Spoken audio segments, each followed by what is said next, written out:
ಸ್ವಾಗತ. ನಿಮ್ಮ ನೆಚ್ಚಿನ ಸುವರ್ಣ ನ್ಯೂಸ್ ಬದಲಾಗಿ ನಿಮ್ಮ ಮುಂದೆ ಬಂದಾಗಿದೆ. ನಿಮ್ಮ ಗೆಳತಿ ಸುಹಾಸಿನಿ ಕೂಡ ಬದಲಾಗಿದ್ದಾಳೆ. ವಾರ ಪೂರ್ತಿ ವಿಶೇಷವಾದ ಮಾಹಿತಿ ಮತ್ತಷ್ಟು ಹುರುಪಿನೊಂದಿಗೆ ನಿಮ್ಮ ಮುಂದೆ ಬಂದಿದ್ದಾಳೆ. ಸೊ ಹಾಗಾದ್ರೆ ಬನ್ನಿ, ಇವತ್ತು ಯಾವ ಒಂದು ವಿಶೇಷವಾದ ಮಾಹಿತಿ ನಿಮಗೋಸ್ಕರ ಕಾಯ್ದಿದೆ ಅಂತ ನೋಡೋಣ. ಮತ್ತೊಮ್ಮೆ ಕಾರ್ಯಕ್ರಮಕ್ಕೆ ಸ್ವಾಗತ. ನಾನು ನಿಮ್ಮ ಗೆಳತಿ ಸಬಿತಾ.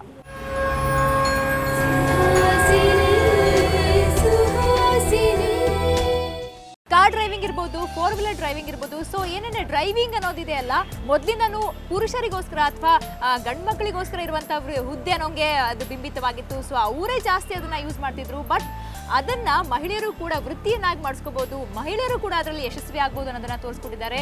ಅಂಥ ಒಬ್ಬ ಯಶಸ್ವಿ ಮಹಿಳೆ ಭಾರ್ಗವಿ ನಮ್ಮ ಜೊತೆ ಇದ್ದಾರೆ. ಭಾರ್ಗವಿ ಅವ್ರನ್ನ ಮಾತಾಡ್ಸೋಣ ಬನ್ನಿ. ಹೆಂಗಿರುತ್ತೆ ಡ್ರೈವಿಂಗ್ ಅನ್ನೋ ಒಂದು ಕ್ರೇಜ್ ಇರುತ್ತೆ, ಯಾಕಂದರೆ ಅವರು ಡ್ರೈವಿಂಗ್ ಸ್ಕೂಲ್ ನಡೆಸ್ತಾ ಇದ್ದಾರೆ. ಸೊ ಅವ್ರಿಗೆ ಗೊತ್ತಿರುತ್ತೆ ಡ್ರೈವಿಂಗ್ನಲ್ಲೂ ಕೂಡ ಮಹಿಳೆಯರು ಎಷ್ಟರ ಮಟ್ಟಿಗೆ ಯಶಸ್ವಿ ಆಗ್ಬೋದು ಅನ್ನೋದು. ಸೊ ಭಾರ್ಗವಿ ಅವರೇ, ಕಾರ್ಯಕ್ರಮಕ್ಕೆ ಪ್ರೀತಿ ಸ್ವಾಗತ. ನಮಸ್ಕಾರ. ಸೊ ಮೊದಲಾಗಿ ನೀವು ಡ್ರೈವಿಂಗ್ ಅನ್ನೋ ಕ್ರೇಜ್ ಇತ್ತ ನಿಮಗೆ, ಹೆಂಗೆ ನೀವು ಈ ಫೀಲ್ಡಿಗೆ ಬಂದ್ರಿ ಅಂತ? ಭಾರಿ ಇಷ್ಟ ಡ್ರೈವಿಂಗ್ ಅನ್ನೋದು, ಮುಂಚಿಂದನೂ ಭಾರಿ ಕ್ರೇಜ್ ಇತ್ತು. ಸೊ ಕಲ್ತಿದ್ದ ತಕ್ಷಣ ಒಂದು ಫ್ರೆಂಡ್ಸು ರಿಲೇಟಿವ್ಸ್ಗೆ ಹೇಳ್ಕೊಟ್ಟಿದ್ದು. ನಂತರ ಅದು ವೃತ್ತಿಯಾಗಿ ಬದಲಾಗಿ ಈಗ ಸುಮಾರು ಒಂದು 15 ಗಾಡಿಗಳಿವೆ. ಸ್ಟಾಫ್ ಒಂದು 20 ಜನ ಇದ್ದಾರೆ. ಸೊ ಈಗ ಅದು ವೃತ್ತಿಯಾಗಿ ಬದಲಾಗಿದೆ. ಓಕೆ, ನೀವು ಅಂದರೆ 20 ವರ್ಷದಿಂದ ಈ ಫೀಲ್ಡಲ್ಲಿ ಇದ್ದೀರಾ. ಇವಾಗ 20 ವರ್ಷ ಹಿಂದೆ ಹೋಗೋದಾದರೆ ಅವಾಗ ಹೆಂಗಿತ್ತು ನೀವು ಕಲಿಯುವಾಗ, ಡ್ರೈವಿಂಗ್ ಕಲಿಯುವಾಗ ಆವಾಗಿನ ಕ್ರೇಜ್ ಇರ್ಬೋದು, ಆವಾಗ ಒಂದು ಟೋಟಲ್ ಅಟ್ಮಾಸ್ಫಿಯರ್ ಹೆಂಗಿತ್ತು ಅಂತ? ಒಂದು ಜನಕ್ಕೆ ಕಾರ್ಸ್ ಬಗ್ಗೆ ಅಷ್ಟೊಂದು ಎಕ್ಸ್ಪೋಜರ್ ಇರಲಿಲ್ಲ, ಕಲಿಯೋದು ಕಡಿಮೆನೇ ಜನ ಆಗ.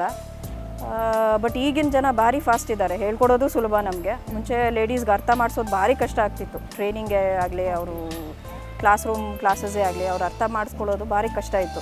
ಬಟ್ ಈಗ ಜನ ಫಾಸ್ಟ್ ಇದ್ದಾರೆ, ಹೇಳ್ಕೊಡೋದು ಸುಲಭ ನಮಗೆ. ಇಂಟ್ರೆಸ್ಟ್ ಇದೆ ಜನ ಕಲೀಲಿಕ್ಕೆ. ಈಗ ಭಾರಿ ಸುಲಭ ಅನಿಸುತ್ತೆ, ಮುಂಚಿನಷ್ಟು ಕಷ್ಟ ಇಲ್ಲ ಈಗ. ಓಕೆ, ನಿಮಗೆ ನೀವು ಕಲಿಬೇಕು ಅಂತ ಅನ್ಕೊಂಡ್ರಲ್ಲ, ಅವಾಗೇನು ನಿಮ್ಗೆ ಅನಿಸ್ಲಿಲ್ಲ ಅನ್ಕೋತೀನಿ? ಅಂದರೆ ವೃತ್ತಿ ಮಾಡ್ತೀನಿ ನಾನು, ಇದರಲ್ಲಿ ಮುಂದೆ ಇದೆ, ಪ್ರೊಫೆಷ್ನಲಿ ಇದರಲ್ಲೇ ಮುಂದುವರಿತೀನಿ ಅಂತ ಅನ್ಕೊಂಡಿರಲಿಲ್ಲ. ನನಗೆ ಡ್ರೈವಿಂಗ್ ಇಷ್ಟ, ನಾನು ಕಲಿತೆ ಅಷ್ಟೇ. ಬಟ್ ಅದು ಶುರುವಾಗಿ ಅದು ಇಟ್ ಹ್ಯಾಸ್ ಟು ಎಕ್ಸ್ಪ್ಯಾಂಡ್ ಅಲ್ಲ, ಅದೇನೋ ಒಂದು ಕಡೆ ಆಗಬೇಕದು. ಸೊ ಹಾಗಾಗಿ ನಾನು ಕಲ್ತಿದ್ದು. ಹೆಂಗೆ ವೃತ್ತಿ ಆಯಿತು ನಿಮ್ಮದು, ಹೆಂಗೆ ಬಂದ್ರಿ ಈ ಫೀಲ್ಡ್ಗೆ ಅಂತ? ಅದೇ 4 ಜನ ಫ್ರೆಂಡ್ಸ್ಗೆ ಹೇಳ್ಕೊಟ್ಟಿದ್ದು, ರಿಲೇಟಿವ್ಸ್ಗೆ ಹೇಳ್ಕೊಟ್ಟಿದ್ದು. ಮೇಲಾಗಿ ನಂದು ಸ್ವಭಾವ ಆಫೀಸ್ ಡ್ಯೂಟಿ ಮಾಡ್ಲಿಕ್ಕೆ ಕಷ್ಟ, ನನಗೆ 10 to 5 ಜಾಬ್ಗೆ ಹೋಗೋದು ಕಷ್ಟ. ಶುರುವಿಂದನೂ ಏನೋ ಬೇರೆ ಥರ ಮಾಡುವ ಒಂದು ಕಲ್ಪನೆ ಇತ್ತು. ಹಾಗಾಗಿ ಇದನ್ನು ಪ್ಯಾಷನ್ನಾಗಿ ಶುರು ಮಾಡಿದ್ದು. ಭಾರಿ ಕಡಿಮೆ ಜನಕ್ಕೆ ಸಿಗುತ್ತೆ ಈ ಥರ. ಇಷ್ಟಪಟ್ಟಿದ್ದನ್ನು ವೃತ್ತಿಯಾಗಿ ಬದಲಾಯಿಸೋದು ಭಾರಿ ಕಡಿಮೆ ಜನಕ್ಕೆ ಆಪರ್ಚುನಿಟಿ ಸಿಗುತ್ತೆ. ಬಟ್ ನನ್ನ ಕೇಸ್ನಲ್ಲಿ ಹಂಗೆ ಆಯಿತು. ನಾನು ಇಷ್ಟಪಟ್ಟಿದ್ದ ಫೀಲ್ಡ್ನಲ್ಲೇ ನಾನು ಅದನ್ನು ವೃತ್ತಿ ಮಾಡಿಕೊಂಡೆ. ಈಗ ಸುಮಾರು ಒಂದು 15 ವೆಹಿಕಲ್ಸ್ ಇದೆ, ಒಂದು 20 ಜನ ಸ್ಟಾಫ್. ಡೈಲಿ ಬರ್ತಾರೆ, ಎಷ್ಟೊಂದು ಜನಕ್ಕೆ ಬರ್ತಾರೆ ನಿಮ್ಮ ಕ್ಲಾಸ್ಗೆ. ಸೊ ಅವಾಗಿನ ಇದಕ್ಕೂ ಇವಾಗಿನ ತುಂಬ ಡಿಫ್ರೆನ್ಸ್ ಇದೆ ನೀವು ಹೇಳ್ದಂಗೆ. ಹೌದು, ತುಂಬಾನೇ ವ್ಯತ್ಯಾಸ. ಯಂಗ್ಸ್ಟರ್ಸ್ ಅಲ್ಲಿ ಜಾಸ್ತಿ ಕ್ರೇಜ್ ಇದೆ ಅನ್ಕೋ. ಜಾಸ್ತಿ ಕ್ರೇಜ್ ಇದೆ, ಜನ ಬರೋರು ಜಾಸ್ತಿ, ಬೇಗ ಕಲಿತಾರೆ. ಸೊ ಈಗ ಸಿಸ್ಟಮ್ ಕೂಡ ಚೇಂಜ್ ಆಗಿದೆ. ಲೈಸೆನ್ಸ್ ತೊಗೊಳ್ಳೋದೇ ಆಗಲಿ ಮುಂಚಿನಷ್ಟು ಇಲ್ಲ, ಈಗ ತುಂಬ ರೂಲ್ಸ್ ಸ್ಟ್ರಿಕ್ಟ್ ಆಗಿದೆ. ಸೊ ನಾವು ಅದೇ ಥರವಾಗಿ ಫಾಲೋ ಮಾಡಿದರೆ ಲೈಸೆನ್ಸ್ ಸಿಗೋದು ಸುಲಭ, ಜನ ಕಲಿಯೋರಿಗೆ ಇಂಟ್ರೆಸ್ಟ್ ಜಾಸ್ತಿ. ಸೊ ಈಗ ಬೇರೆನೇ ಥರ ಇದೆ, ಮುಂಚಿನಷ್ಟು 20 ವರ್ಷ ಈ ಫೀಲ್ಡಲ್ಲಿ ನಿಮಗೆ ಯಾಕೆ ಅಂದರೆ ನೀವು ಡ್ರೈವಿಂಗ್ ಒಂದು ಕ್ರೇಜ್ ನನಗಿತ್ತು, ತುಂಬ ಇಷ್ಟ ಆಯಿತು ಕಲಿಬೇಕು ಅಂತ. ಅದು ಬಿಟ್ಟು ಬೇರೆ ಅಂದರೆ ಈ ಫೀಲ್ಡಲ್ಲಿ ನಾನು ಮುಂದುವರಿಬೇಕು ಅಂತ ಅನಿಸಿದ್ದು ಯಾಕೆ ಅಂತ ನಿಮ್ಗೆ? ಅದೇ ಇಟ್ ಹ್ಯಾಡ್ ಟು ಬಿ ನಾನೇನು ಲಾರ್ಜ್ ಸ್ಕೇಲ್. ಬರೀ ಒಂದು 4 ಜನಕ್ಕೆ ಹೇಳ್ಕೊಟ್ಟಿದ್ದಕ್ಕೆ ಸಾಲಿಲ್ಲ. ಮನಸ್ಸು ಆಸೆ ಅನ್ನೋದೊಂದಿದೆ ನೋಡಿ ಮನುಷ್ಯನಿಗೆ. ಯಾವಾಗಲೂ ಡ್ರೈವ್ ಮಾಡ್ತಾ ಬರೀ ನಾನು ಮಾಡಿದೆ ಇಲ್ಲ, ನನಗೆ ಗೊತ್ತಿರೋರ್ಗೆ ಮಾತ್ರ ಮಾಡಿದೆ, ಅದು ಸಾಲಿಲ್ಲ. ಅದು ಗೊತ್ತಿಲ್ಲದೆ ಇದ್ದವ್ರಿಗೂ ಹೇಳ್ಕೊಡ್ಬೇಕಿತ್ತು.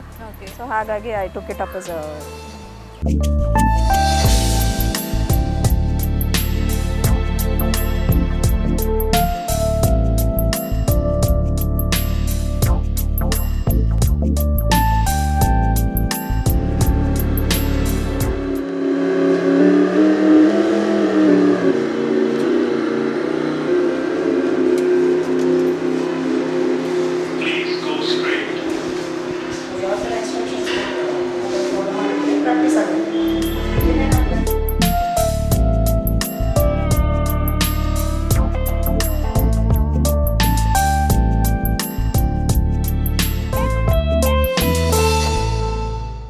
ವೀಕ್ಷಕರೇ, ಮತ್ತಷ್ಟು ಮಾತಾಡೋಣ ಚಿಕ್ಕದೊಂದು ಬ್ರೇಕ್ನ ನಂತರ.